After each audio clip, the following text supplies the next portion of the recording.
Okay, magandang araw mga kapiyagyo. No? So ito, Piaggio FCT naman na 230cc, batang-bata pa ito, no? Bagong-bago. Fresh na fresh pa. No? So ang odometer niya is 4,038 km pa lang. No? So nagpasiguro si customer na magpagrasa ng kanyang needle bearing sa rear axle. No? So ayan yung ating gagawin ngayong araw na ito, no? Mga kapiyagyo.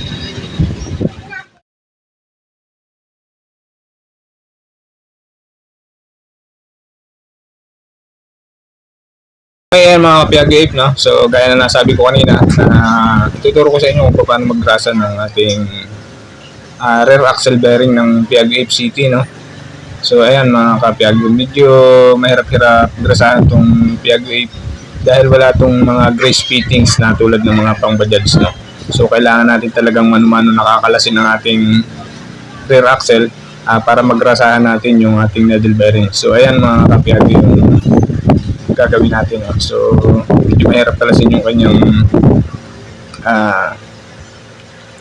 hub. So, dito natin unahin, no? Dito sa kanyang rubber coupling. So, kakalasin natin itong rubber coupling na para makalas natin yung kanyang axle, no? So, bali 6 na bolt to. 3 Allen bolt ang kailangan natin kalasin. Tapos yung 3 710mm na bolt, no? So ayan mga kapiyagyo. So kakalasin natin isa-isa yan para matanggal natin yung kanyang rubber coupling, no? So para mahugot natin yung kanyang rear axle. So ayan mga kapiyagyo, yung pagtatanggal ng ating rubber coupling. So kailangan mo ng mahabang pasensya dito dahil hindi birong kalasin din tong kanyang 6 na bolt dito sa rubber coupling, no? So ayan mga kapiyagyo yung ating gagawin. So isa-isahin natin kalasin yung mga bolt. So tapos yung kanyang propeller bali hindi na rin natin tatanggalin kasi hindi naman dama yan. Tapos pag natanggal natin yung coupling, tatanggalin natin yung cover ng nut na 27mm. So ayan, luluwagan natin tong 27mm na nut dito sa kanyang rear axle para mahugot natin yung kanyang rear axle, no? So ayan, 27mm yung sukat niyan. Tapos pupukpukin natin yung palabas, no? So ayan mga kapiyagyo. So medyo lalakasan yung pukpok na may pagmamahal, no? So ayan mga kapiyagyo 8, no? So yan ang papaluin natin palabas. So pag nahugot na yan, madali na mahugot yung kanyang axle bearing, no? Yung axle. So ayan, nahugot na natin yung kanyang axle kasama yung brake drum. So saka natin gagrasahan yung kanyang needle bearing. So ayan, na-request ni customer nagrasahan yung kanyang needle bearing para makasigurado na hindi agad masira, no? So take note, pagbabalik natin itong axle, i-sure natin na nakatama yung mga roller niya, no?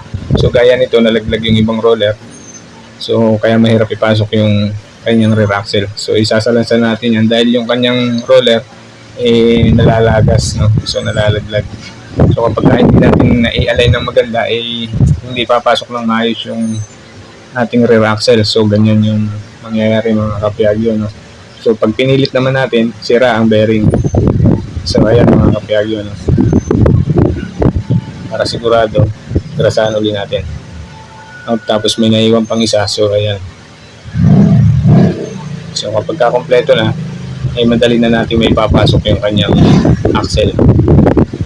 So ayan mga kapiyagyo, yung smooth lang din yung pagpapasok, no? So ayan, okay na, nagrasahan na natin, no? So ilalagay na natin yung kanyang coupling uli. So ibabalik na uli natin. So ayan, huwag natin kakalimutan yung mga spacer sa loob. May spacer yan at may washer. So ayan, tapos yung 27mm na nut. So ayan yung mga nakalagay, hihigpitan na uli natin yan. Tapos ilalagay na natin yung cover ng nut. So tapos yung clip. So ayan mga kapiyagyo, no? Pagkalagay natin yung clip, so ayan, ililiko lang uli natin para hindi nahuhulog yung kanyang clip, no? Pagka ilalagay na natin yun. So ayan, nahiko ko ng konti. Okay na yan. So isusunod na uli natin yung rubber coupling niya, no? So ilalagay na uli natin. So iisa-isain uli natin yung bolt. Dito sa part na to medyo mahirap-hirap itong gawin. Kasi kailangan mong i-align ng isa-isa para pumasok na maganda yung mga bolt niya, no? So ayan.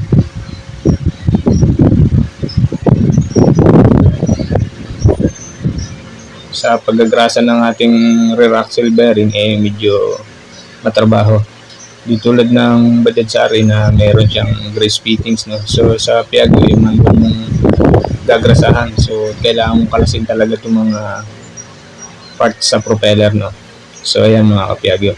So ibabalik na natin yung kanyang propeller. So tapos yung tatlong Allen bolt ipapasok na rin natin ng dapat sabay-sabay na unti-untiin natin yan. So ayan mga ka-Piaggio, no? Kailangan nasa eksaktong tapat ang butas niya para hindi tayo mahirapan pagbabalik ng mga bolt.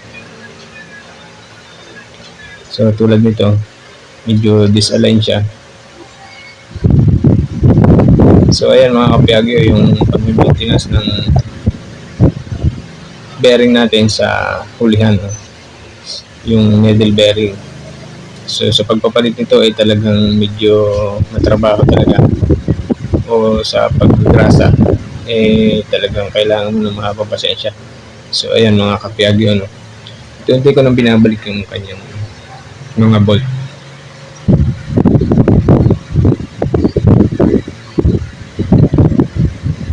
So mas mainam yung ginawa ni customer.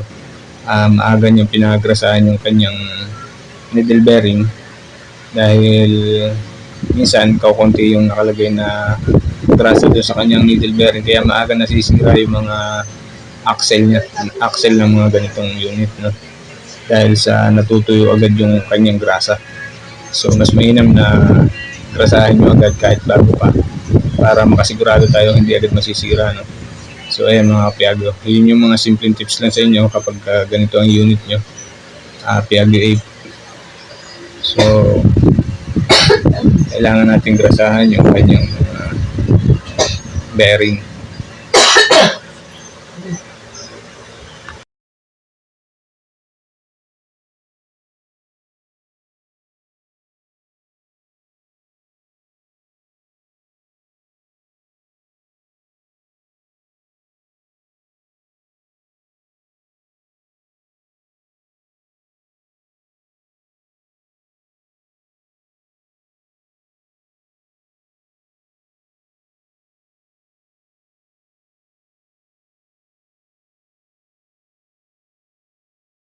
So ayan mga ka-Piaggio, no, naibalik na natin yung 6 na bolt, no? So ikita na lang natin isa-isa yung kanyang mga bolt. So wag natin kalimutan na higpitan to, no? So para maiwasan natin ang pagkasira ng ating rubber coupling, no? So kailangan may higpit to. So ayan mga ka-Piaggio, hinihigpitan ko na isa-isa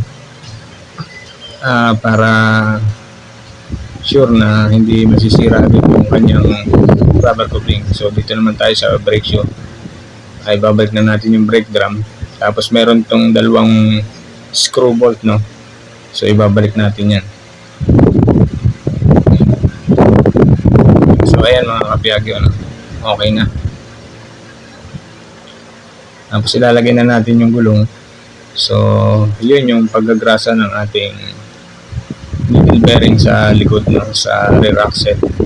So yun yung tamang pag-maintenance para hindi agad masira yung ating mga bearing dito sa hulihang gulong, no? So ayan mga ka-Piaggio.